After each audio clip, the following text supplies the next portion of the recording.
Good morning, everyone, and welcome to Conquer the Clutter podcast. We are going to talk about debriefing the gorilla trekking adventure that was all built around the project that you and I hatched together called Conquer the Challenges. And boy, oh boy, did we ever name that project properly, because it was nothing but challenges. But I'm very happy to say that even though some of them were extremely onerous, the universe provided little ways to take steps to keep ourselves in the game and to finish. So this is great. I want to just start you off by teasing you with, first of all, to say that the pictures that you've seen don't even start to cover what you're going to see. I'm going to go and work with Braden this afternoon, and he has the technology that we couldn't manage to fabricate from Africa about the size of files, uploading them, the Wi-Fi signal being strong enough, the bandwidth, the whatever it took, just it wasn't working all that well. So what I did, Braden and I put our heads together on this, and what I did instead was to go through and see if I could identify from memory short videos, small file pictures, and then send them to him, and he could start giving you a flavor of what was to come. So hold on to your hats, because we haven't even started. I want to show you this, and hopefully I know how to do it. This is Daddy number one. Can you see him? How big can I make that? Now see your app. Can people see that? Yes. Yes, What are you seeing? I don't see it. 2 gorillas. Oh, you can see it. Okay. So there's actually three. This Baby. Yeah, this fellow right here, the big guy, he was one of the most laid back dudes you've ever seen in your life until somebody, another male from another group, thought it might be nice to visit. He didn't share that opinion. He went over and chased him off. Then this lower gorilla here, she's the top female. And this little guy over here to the left of Daddy or right of us is a youngster. And this fellow, the silverback, I always put myself at the back of the group because it was taking me a little longer to manage the climbs and things. And so I ended up, you can see that this hill he's on a hill, basically. It's an incline. And then there's a little bit of a ledge before it quite drops off. I'm on that ledge, kind of lying, facing, and I spent about maybe 50 minutes of the 60 that were allocated, just having him look at me, wondering, who is that person? What is that down there? And he also, something must have happened with the larger group that I was with, who were a little higher up, because at one point he's very, very calm, very, very laid back. He got up and pounded his chest and basically charged them. And I gave them a little bit of an adrenaline rush, and then went back and laid down like the dude he was. It was quite interesting. So I'm going to stop screen sharing here. Oh, admit her, Leslie. Stop sharing. Now I'm going to show you. Hopefully I still have him. Oh, darn. It'll take me a second to reload. This is one I wanted to be able to show you on the screen live, the whole screen size. I had some really up close and personal experiences with a few of these gorillas. You're supposed to, by law, you're supposed to stay 6 to 10 feet, because we share 98 point high, like 98.8% DNA, a shared DNA. So the possibility of transmittability cross contamination is high. And of course, you don't know where you've been and who you've met. But anyway, let me just see if I can get this. Here he is. Can you see that? Wow. How cool. How cool. And you know what? That gorilla came within 4 feet of me. I was walking along and we didn't see any gorillas. And then I turned a bit, and the ranger said to me, "Don't be afraid, don't be afraid." And you've got to listen to your internal voice. There's a little too much Irish in me. And my inside voice said, "You got the wrong girl if you think she's afraid." Wait, this gorilla walked within 3 feet right in front of me, just kept on going. And I have a story about another gorilla who took a shine to me, and thought he'd like to come home. And I was all for it, but the ranger just wouldn't allow it. Anyway, it's less about the trip, less about the it is about the adventures, but it's also about the challenges. So I want to take you through the broader perspective, because as much fun as it is to listen to stories, and do check in regularly on the website, because as I say, you haven't even started to see some of the footage that is like amazing. Well, let's talk a little bit about the challenges. Now I'm going to work from notes because I wanted to keep the screen available for pictures. So we started off, if you remember, having the storm of a generation. That had to happen 4 days before I was due to leave. And so I was put in a holding pattern, which I found really difficult, given that I had been planning this with you for about 9 months. And I thought, don't tell me the first challenge is going to take us out of the game. And then I thought, when can I rebook and have that time available again, like just business wise? And I'm just going to let somebody in here. And so we hung on. I hung on until the last minute. I had a flight, just so you understand, from Ottawa, where I live, my home is, to Toronto. And I was going to do the jumping off from Pearson International Airport, because the last thing I needed at the same time of having all of this adrenaline about like a seriously new experience with completely unknown, unforeseen. Oh, Karen, you missed the gorilla pictures. I'll show them again. So anyway, long story short, I thought, so I wanted to start off from Pearson International because I know that airport cold. And then I was going to Montreal, Montreal International Airport, only because from that airport, they do, Air Canada does most of its international crossings that are headed south. And then from Montreal, I was going to Brussels. From Brussels, I was going to Entebbe. And then I was having this little prop plane, like about maybe an 8-seater, fly me in to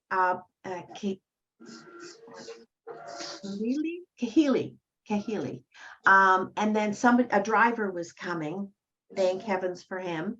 And he was going to stay with me. He was going to be my guide, and just, as far as language and culture and whatever, he was going to keep things smooth so that I wasn't always bushfiring something rather than working on the project that we were doing and getting the footage. So I got to Ottawa International Airport, which is like step one. And I'm looking and I'm taking the picture. You're going to love it. Oh, here we are on our adventure. And then you should actually hear in the background an enormous crash, because as I stand in front of the board and I'm thinking, what gate? What gate? Oh, there it is right there. I didn't say what gate. Oh, on time. Oh, this is great. Despite the storm, this is great. And I look over. Oh, there it is right there. And I look back up and it says canceled. All right. And then below it, I'm not alone. 3 more flights, cancel, cancel, cancel. And I'm thinking, okay, we're not actually storming right now. Why would you cancel now? I go over. It was hard to tell you who I felt worse for, myself and the confusion now and the possible setback, or the staff from Air Canada, because they were completely in the dark. That was a surprise to them as well, which is never good news. So then we had to handle, okay, well, what is possible? Well, we'll reschedule you. Well, then I get an email on my cell phone saying, Air Canada has rescheduled me. Now, I'm sure they were doing their best, but the rescheduling was for 3 days later. And I thought, yeah, I don't think so. All right, I don't think so, because I'm going to be in Entebbe in 3 days. In fact, I'm going to be at the lodge in Bawindi in 3 days. That's the plan. That's what's going to happen. Some way, that's my goal. So I try to negotiate. There's nothing to negotiate with. An important thing to know when you have a setback on your goal is accept reality. Stop wasting your energy and beating your head against a stone wall. If it's not working that way and you've given it an honest try, stop and reassess. All right. So I'm standing there, not feeling very kindly to airlines. And I'm thinking, okay, take your own advice. What is the one thing you can do? And I thought, do I have enough Canadian money with me to get a cab home? Because my driver has long since left. And so I hop a cab and I go home and I open the front door and I say to one of our friends who's there, are you up for a drive to Toronto? Do you want to share a drive to Toronto? He said, well, what car will we take? We don't have the rental. And I said, we'll take my car. So he agreed. That was great. My husband could stay home and take care of the dogs. And so we headed off. Now, the next challenge was, we're in the middle of a snowstorm. Some airlines like WestJet have canceled all flights going everywhere, and people have been stranded. And I'm thinking, what's the chance? Even though I have stayed at this hotel for 12 years, what's the chance I can get an extra room? Because this friend and I aren't sharing a room. So I got there and they made it work. All right. So he had his room. I had my room. And the next morning, Tahir, a fellow who normally accommodates me by driving me when I need to catch flights and things, he showed up. Guess what happens? I'm headed on a flight, right? And my cell phone freezes and it starts on voiceover. And I felt like I was caught in a scene from Hal. All right. You cannot fly internationally with your phone talking. All right. And it was like, and we couldn't get it stopped because it was frozen. If anybody has that happen to them, the first thing to look at is your accessibility feature on your phone, because apparently I paid somebody at Pearson International Airport to unfreeze the phone because everybody who knew anything about cell phones was trying to unfreeze it unsuccessfully. So I just took faith that this was possible. And I got the phone unfrozen, and he disabled the accessibility feature. Apparently on iPhones, it's a well-known problem. All right, so give you a hint there, pass on. But I'll tell you that interim period thinking, I'm going to get there, the flight's going to be leaving, and I'm going to have a phone that isn't even a backup as far as the pictures that I want for this video. Off we go. Now the co-share, the extra. So at that point, I get to Pearson, and of course, everything is delayed. And there's a very brief, like maybe an hour and a half turnaround in flight times, Montreal to the international flight. And I'm thinking, oh, please. Anyway, that worked out, not seamlessly, but if you ever have to fly somewhere internationally and you can take Brussels Air, do.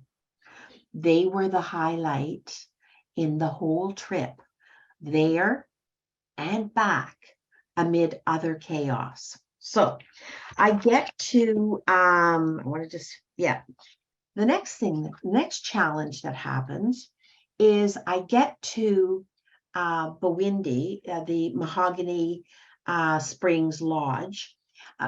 Wonderful place, great people. If you're ever going to Gorilla Trek or even Safari, I highly recommend them. There's nothing that they aren't willing to do to make you happy and try to solve problems.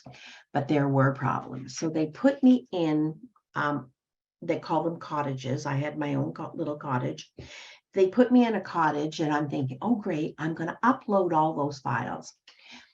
Couldn't get one file uploaded. It would prepare and then it wouldn't upload. And I thought, what am I going to do? So I'm lying in bed and I'm thinking, maybe it was a time of day thing. So I get up and I spend most of the night trying to slowly upload files, only to be told that they're too big. Long story short, won't drag it out. Turns out that I'm one of the few cottages that doesn't have a router attached to it, but it took them all day to figure that one out.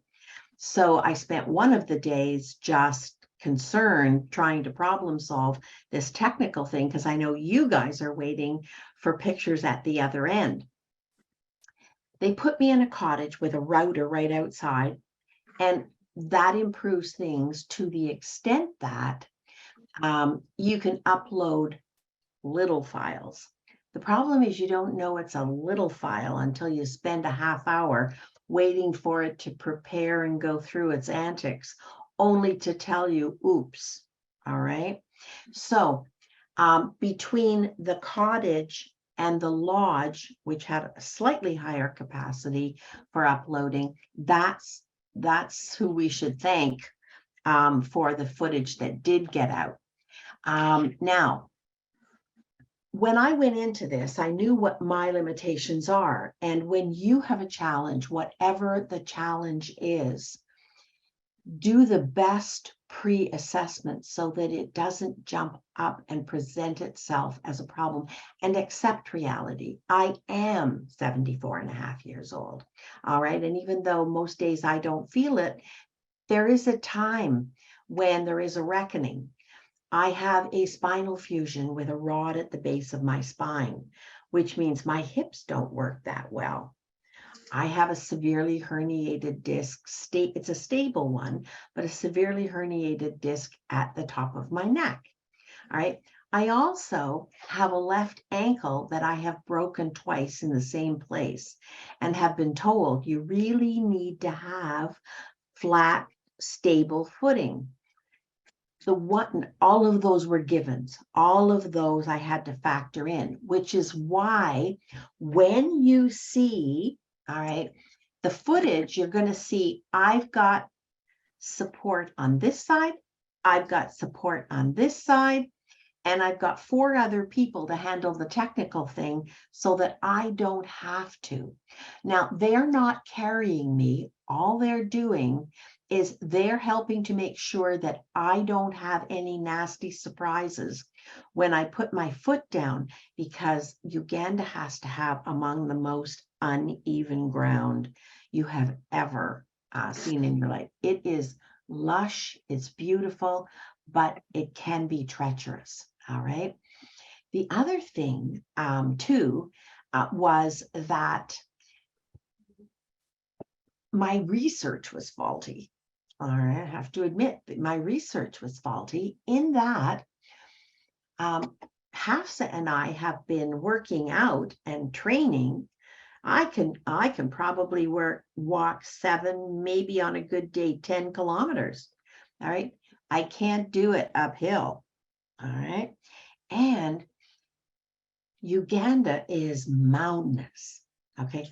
I shouldn't have been practicing walking out. So, like distance, I should have been practicing on stairs. I should also, by the way, I fully admit this is about good self-care.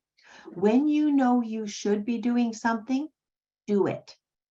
All right. Do it proactively, good self-care, because it's going to cost you something down the road, maybe at some point in when you are the only resource you have. So as I'm climbing up that first trek, and I swear in the beating sun, all right, and we're talking vertical, the top was 1,400 meters.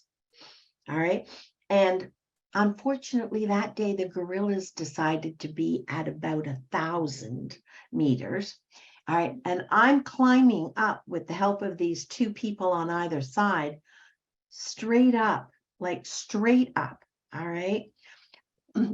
I thought to myself, my legs don't hurt. My feet don't hurt. I am fatigued. I am a little too hot. Okay. Because I'm probably the whitest of white women. And the sun is not great. But what is the real problem here? And every time I went to take a drink of water, I felt like I was suffocating. And I thought, whoa, I can't take too many of those because I can't get my breath after. When it dawns on me, why would that be happening, Elaine? It would be happening because I haven't been taking my inhalers. I can't tell you, I've got asthma. I don't have out of control asthma. I've got seasonal asthma. But this podcast today is about giving you some of the fun of the adventure, but it's also about the truth of the reality.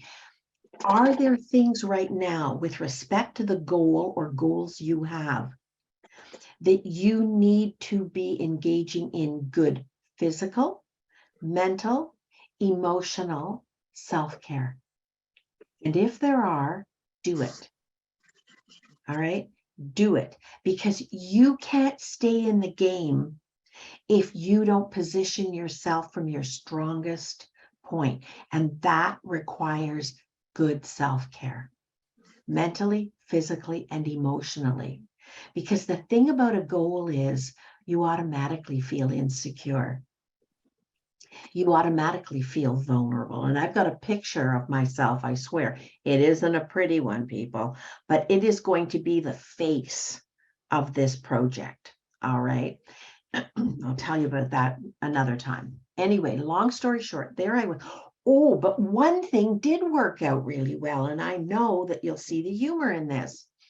So we opened up, you remember the story of the bush toilet? Okay, so it turns out that it's a whole lot easier to open the bag with the pop-up tent that is the bush toilet than to get that bush toilet back. So the best, and the whole town showed up. I guess word must have spread in the village because when they saw the bush toilet go up, all right, suddenly there was a flock of people, probably 6 times what there had been when the trekkers and the porters were starting out. And it was like comedy hour for them. It was like they were laughing their heads off at this bush toilet. They didn't even know it was a bush toilet. They just knew that 6 people were grappling with it and 5 of them were losing. Anyway, so it turned out that the bush toilet wasn't actually necessary for bush toileting. Who knew? All right, transferable use. Are there things that you have available to you right now that be an unexpected asset that you could use in search of your goal? Because what they used the bush toilet for, because they could only get it in basically one twist, which made it look like a butterfly. So he had 4 feet of it hanging out behind him and 4 feet of it hanging out fighting with him like a python out in front, but he used it to give us shade. He walked up behind, and all the white people, okay, took turns being under this shade in this glaring sun on the first trek. When we got up, this is the, I'm going to screen share again. This is the first gorilla family that we met. And there are other members. Can you see it? There are other members. So this is Daddy. He's the silverback. And he has to be one of the coolest, calmest dudes you've ever met in your life. This is his main female, and this is one of the offspring. There were 1 or 2 others, but I couldn't capture them in this one shot. And I do have a video that I wanted to show you. But anyway, after climbing vertically 900 meters, and like we're talking straight up the side of basically a small mountain, I was positioned myself at the back so that I didn't hold people up. And part of the group went up a little bit further and were standing on a ledge. I was happy to just lie tummy down on the cusp of this ledge, about maybe 10 feet from him. And he and I had a wonderful close encounter in that he was very curious about who I was. And I had a few porters behind me. He did, however, take exception to the group that was up top, because at one point somebody, it was a quiet thing that happened. I'm not sure what it was, but probably there was a flash or something from a camera. Anyway, he got up and he could be very convincing when he was upset. He pounded his chest and he charged them. Now, he had no intent of attacking them, all right, but he sure scared the bejeebers out of them, I'll tell you. So much so that the the ranger, he kind of hustled out and said, "Don't run, don't run, don't run." And so I don't know actually what caused that. Anyway, he came back down and he was very satisfied with the outcome, and he lay there and he kind of was looking at me like, "Who are you and when are you leaving?" So I have lots of footage of that family. So let me just see here. I wanted to stress the fun, but I also wanted to stress, yeah, the footing walking was a huge challenge. Even there were no real paths. So their climate is such that anything that clears a path, particularly if it's going downhill, which then of course coming up it's uphill, is like a cut in the earth from the path of the water. And so even when you get a little path, it's basically a rut. So it's not stable footing at all. Let me see.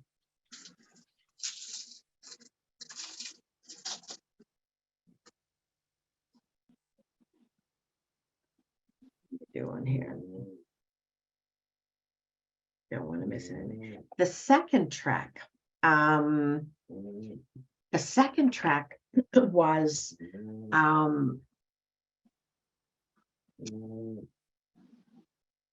in some ways easier than the first, not the distance. The distance was probably 3 or 4 times the distance of the first track, but it was harder but longer, but it was easier in that it was under the canopy of the forest, right in the rainforest.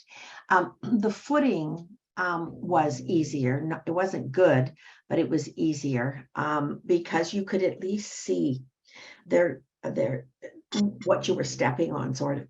There was kind of treacherous too, though, in that there were a lot of obstructions with kind of hidden tree roots and things. And the second family we got to had a larger number of family members, and the silverback, the daddy, was in his 70s. All right. So apparently he was a little more territorial or a little more assertive. The ranger told me that, and again, you have to stay 6 to 10 feet from them. If they come closer to you, then you can stand there and allow them to pass. But when you see some of these pictures, don't think that you can get really up close and stay there. These close proximities are transitional moments where they're on their move somewhere. And I have, I'm going to show you this one because a lot of people missed it. This one, for instance, I had a youngster trying to get back on this second track, trying to get back to when Daddy moved on to break up the fight among the teenagers in the bushes. After warning them, he went over and he broke it up. The little guy was trying to get to follow Dad because Mom was on her way there too. He got separated from them, and I was on a short path, and people turned around. I didn't know what they were looking at, and they said to me, "Don't move." And I went, "This is either really good or really bad." And they said, "Don't move, look around you." And so I started to turn, and there was this little guy. He wasn't an infant, but he was probably a toddler. And he was walking behind me, okay? And he walked right over my feet. And at the same time, the transmittability of messaging, even though you aren't the same species and you don't share language, all right, is profound. It's profound. And he looked up at me like, "Okay, I'm Mom. Don't get in my way. I'm headed that way." "Who are you and where did you put my mom?" Anyway, he walked right over my feet on his way to kind of catch up with Mom and Dad. That'll probably be the last time he doesn't listen to Mom when she says come. Anyway, hold on 1 second. You got to see this. This is the kind of footage you're going to see. There. Can you see it? Yes. Yeah. Yeah. So this fellow, this was the third trek, and I got up onto this little. Well, I'll tell you that story in a sec. But anyway, he was coming from the right, And I was just standing there. I think I had two porters with me, and he just walked right by like we were on Main Street, and kept going. It was amazing. So the third track, which I want to tell you about, was and again, I'll see if I can find. I know you'll see the humor in this. I saw the humor in it much later. So I talked to the guide, my guide, Moses, and I said to him, look, that first track was considered easy, but it uses the wrong requirements for me. I can walk as far as you need me to walk. What I can't do in the blazing heat is I can't walk basically straight up and down inclines. I don't have the lung power with asthma. And on the second track, that was a great track. However, if there is a track, not that you can fabricate it for me or make it possible, but in choosing the challenges that you choose to build your ability, to build your confidence on the challenges that you're facing, which was the whole point of this project. Be sure to pace yourself so that gradually you're not expecting yourself to do the 100% job right out of the gate. All right. So I'd had long talks with Moses, and I thought I had explained that this was, if we could find the marriage of perfect balance, that would be great. And so we started off on the third track, and it was a very long track. That track took about 6 or 7 hours, which is when you're walking most of that time, all but 1 hour of that time, and it's not in like really favorable conditions. You feel it. You feel like you've been out for 24 hours. So anyway, the canopy was very welcome. I've got some beautiful video shots of the waterfalls. There were 2 or 3 waterfalls along the way, and it was just fabulous geography. However, here I am. Yeah, okay. So here we are. This is me at the bottom of, okay, come on. Now go back. Okay, this is me. Come on, do it. No, do it. Sorry, guys. Don't do that. Okay, done. I don't know what I've done here. Sorry, guys. That's all.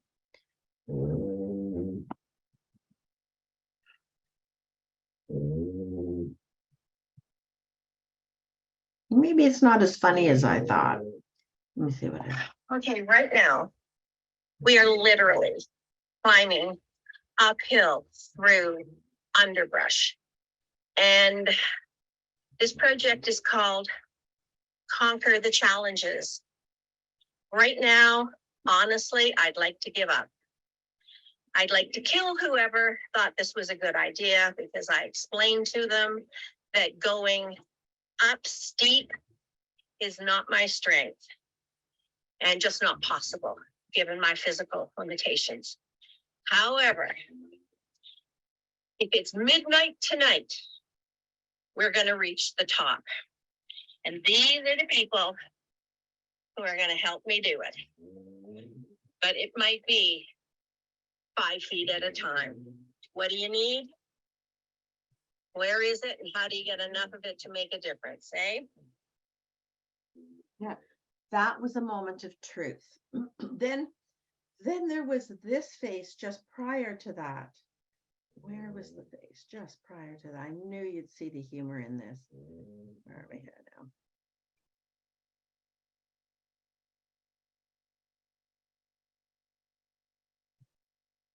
This is going to be the face on the logo of the project because it speaks volumes.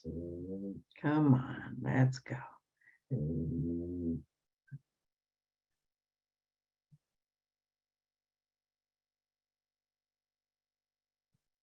Sorry, guys, I gotta find it.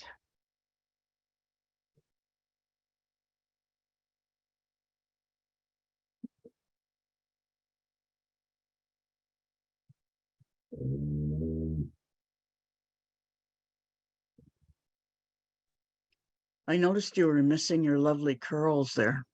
Oh my gosh, that's the other thing too.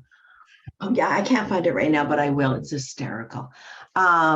It's anybody who's Irish or Scottish understands the look on that face. It's like, back away from this woman, she's about to blow. And I'll tell you, it was all I could do. I had my lips are pursed.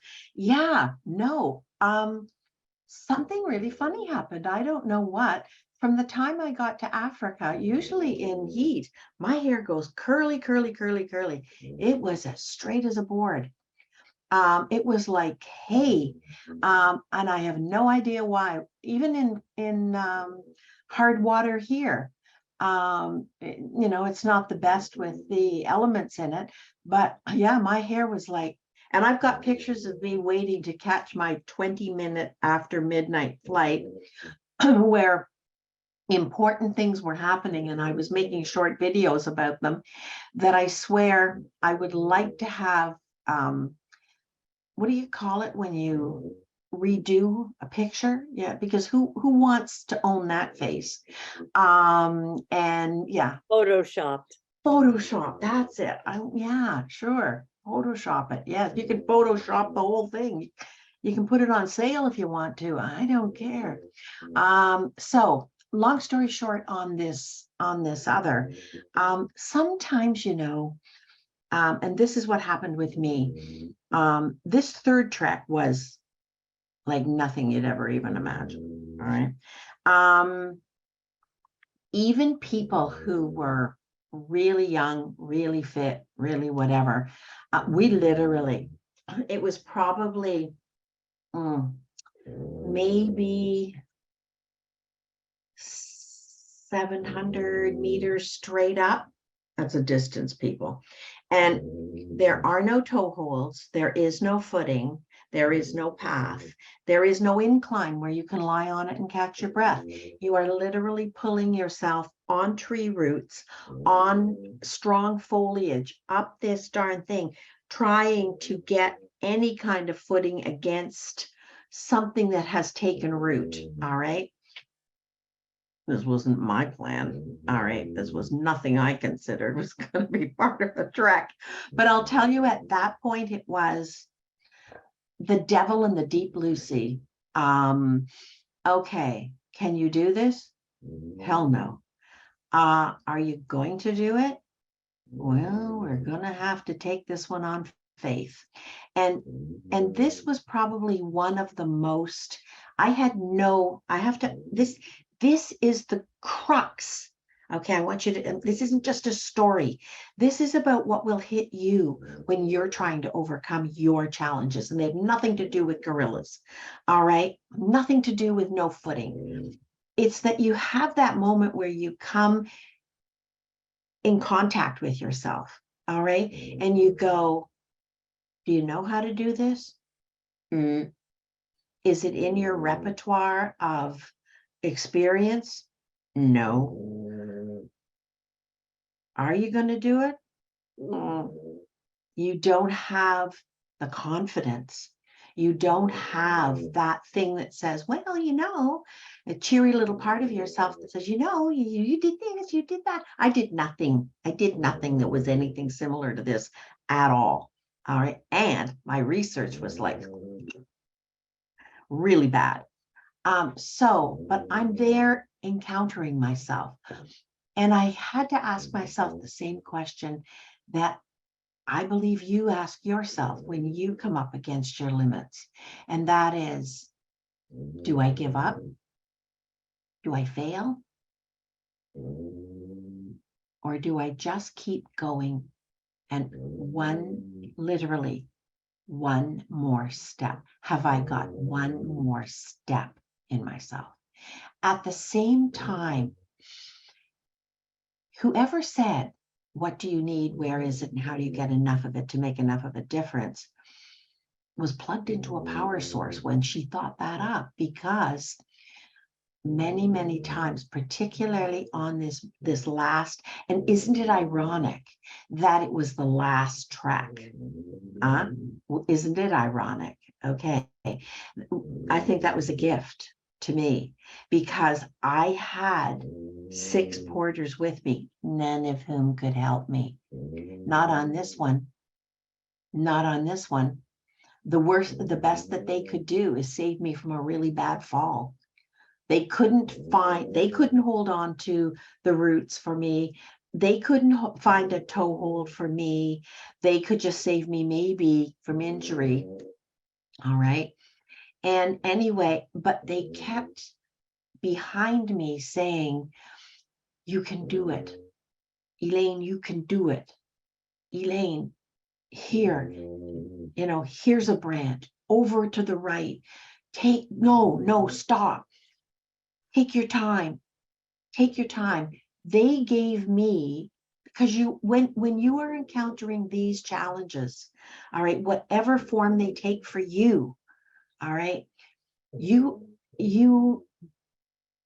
only have half a belief in yourself that somehow you can find a way. What I learned was there always is something around you. There always is something around you that is given to you to help you, but you need to pick it up and you need to be open to it. You need to be asking yourself that question, like I asked myself that very first day when the flight got canceled. Can I fly myself to Toronto? No. What can I do? What is the one thing I can do? All right.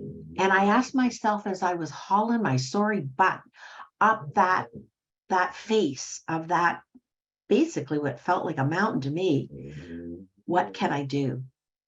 And I didn't know these people. I had met these people 5 hours before. They didn't know me. They didn't care about me, but they were behind me. And not because they were going to get a tip, because you are sent something. All right. You have to listen to it and you have to be open to it, because there were a whole lot more negative messages, in my head. All right. That I could have gone for instead. And all I said to myself is, can you put one more foot a little higher? All right. Can you stay there? Can you one more foot? When I got up to, it was at the top. And sometimes there are wise people too, and you don't like them because you don't like what they're saying to you. So I got up to about maybe 600 meters of the 900. And the ranger, he was just the nicest person. All right. He didn't know me. He didn't know me from Adam, but he cared. He cared. And he said to me, okay. Oh, and at the bottom, that's where that face is going to come from. He said, okay, now, Elaine, this is the last climb. And I thought, are you out of your ever-loving mind? Is what I did think. All right. So as I'd gotten to the top of 500-600 meters, he said to me, okay, Elaine. And I looked at him and I thought, now what? Because this guy, I wasn't feeling the affinity at this point. And he said, okay, the truth is that part was easy compared to the next 300 meters. And I looked at him like, you are a reckless man to be standing this close to me and giving me that message. And then I said, so And he said, I have another idea for you. So I said, okay, what is it? He said, you see over there, he said, I brought you here because there's a spot right there where you can sit. And I said, the gorillas are at the top. And he said, But he said, I'm going to go up. There are 2 families here. I'm going to go up and I'm going to entice one of the families to come down. And you're going to have, this is not to be repeated. You're going to have even more than an hour, not a lot more, but more than an hour, all by yourself. He said, with this family. I thought, that's a deal. He showed me where to sit and I sat. And within minutes, a silverback came down with a female and a baby who I swear belongs on Comedy Hour. And I've got film, funny. And I don't know if it was another young female who stayed up in the tree kind of above me. And it turned out it was a male who went down into the bushes, maybe 20 feet from me, and on the incline. So here I am, picture this. Here I am sitting on a ledge. Just gonna mute JP there. I'm sitting on a ledge with a tree stump between my legs so that I don't go straight face first down this incline. And this is all happening around me. And the silverback is over there and he's having a nap, and his main female is kind of off a little bit, trying to keep the baby from bugging dad while he has his afternoon nap, which in itself was a skit. Then not 10 feet away, probably this male and the baby who thinks he is Attila the Hun, all right, are wrestling and snarling, and they're basically clowning around. And please, God, let me get the film where this guy, this little baby who is no bigger than about maybe this, all right, on his older brother goes, whoa, like this. And I thought, oh, that is just too funny, because the older brother could squish him, like no problem at all. Anyway, and I'm watching all this happen, and the female comes up. She's about maybe 6 feet, not quite behind me. And she's kind of sitting there with the baby, just keeping an eye on me. And we're kind of having a nonverbal moment. Then the hour and 10-15 minutes is up, and the other group that made it up to the top are coming down. This causes Dad, the silverback, to have to move. So he decides he's going to take the family up the hill to join the other part of the extended family. And out of nowhere, okay, comes a gorilla, a blackback. So he's a past adolescent male who has been down in that bush, maybe 7-8 feet away from me, probably watching me the whole time. He, as they're starting to move off, he comes out, and I think, oh, okay, well, we're going to get a close shot there. Now, somebody else is wearing the helmet with the camera, okay, because that could be perceived as aggressive. I've got my cell phone, and I'm trying to just kind of catch him on your behalf. And he changes course, and he comes straight up the hill toward me. And he is no more than maybe 6 feet. And then he climbs up on the ledge, and he comes and he sits facing me, no more than, I don't think he would be 2.5, 3 feet. All right. And he's sitting there, and my porter, there's a funny story with the porter. Porters can hold grievances. He's saying to me, back up. And I'm thinking, I'm not backing up. There is nothing aggressive about this gorilla's behavior. His eye contact isn't aggressive. His demeanor isn't. His vocalizations aren't. He's curious and I'm curious. And so I've got my mask on. You have to be wearing a mask the whole time you're within 10 feet. And I'm sitting there and I'm looking at him and he's looking at me and he's going, ooh, ooh, ooh, ooh. And I'm looking at him thinking, if only we had Google Translate right now. But just the exchange of energy. And then the ranger comes along and says, we have to go. And I said, okay. So I start to back up. He comes a little closer and is like, woo, woo. And I'm thinking, sorry, buddy, we gotta go. Sorry, buddy, we gotta go. I go like this. He goes like this. And I back up and he's still watching me. And then as soon as I get down a little bit, he turns his back and he walks to join his family. We're going to end on a funny note to show you that sometimes people have hard feelings about things. So one of the porters said to me, I know that gorilla. And I said, oh, and they do. They actually do know each of the gorillas that are in their locale.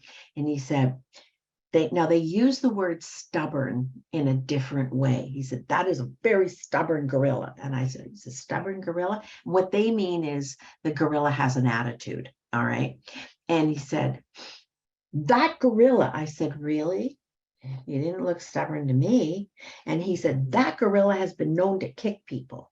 And I thought, sitting on his butt, that would be a sight. How would he do?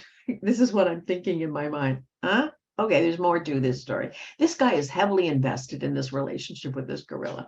So I said, oh, and he said, and one time he stole a client's backpack off my shoulder. And I said, did you get it back?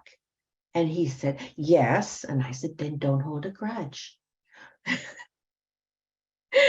Anyway, these support people, the rangers, the security, we had 2 armed security for our safety because, well, we're told it could be because the elephants in Bawindi, if you encounter them, tend to be more aggressive than they do in the south.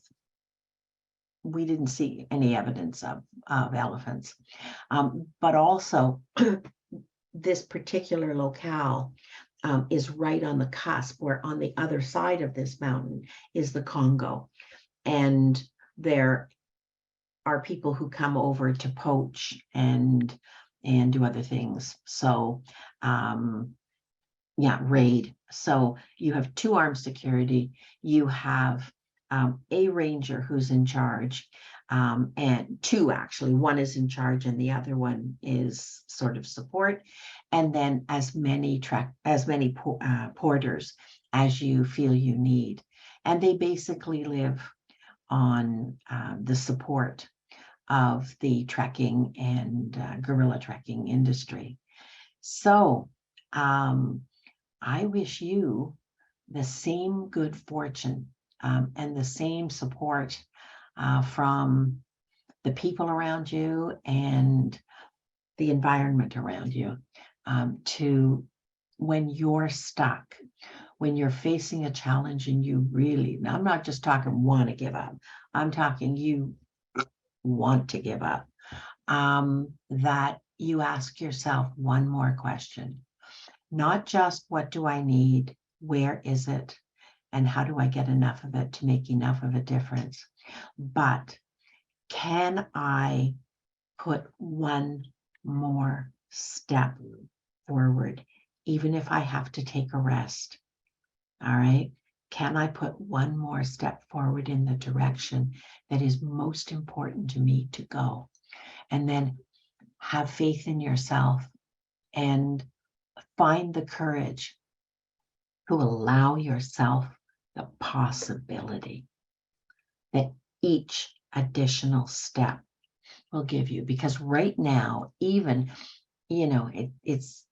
I'm 74 and a half, and I have to tell you, one of the biggest surprises is that on this voyage of overcoming challenges that were not anticipated, none of this was part of a plan, none of this I've done before. I deliberately picked this project to illustrate dealing with the unknown, that I've learned a lot about myself. And while I can't say I did it without support, I did it. And I thank you all for asking those, so many of you asking those questions on that day about 9 months ago, about how do I get up and keep myself moving forward? I just can't find the motivation. You don't have to find the motivation. You just need to take one more step and take a rest and give yourself whatever you need in the way of good self-care. All right. And stay there, because even if you haven't completed that project, you are one step closer. And when you catch your breath, you can put one more step forward. And that will always, always be more worthy of you than not daring to take that one step at a time with a rest in between. And let the universe support you. I was waiting for my last flight. It was coming at 20 minutes to 12. I am a girl who is in bed by 9:30 at the latest, and I'm up by 7:30 in the morning. That's it. All right. Never been a night owl. Never seen a New Year's Eve in. All right. And I am sitting there thinking, and I've got pictures. They're going to be very humbling, but I did promise to tell you the truth. I look like the Wicked Witch of the West. Okay. And no, I do, Joseph. I really do. When you see them, you'll go, who's she?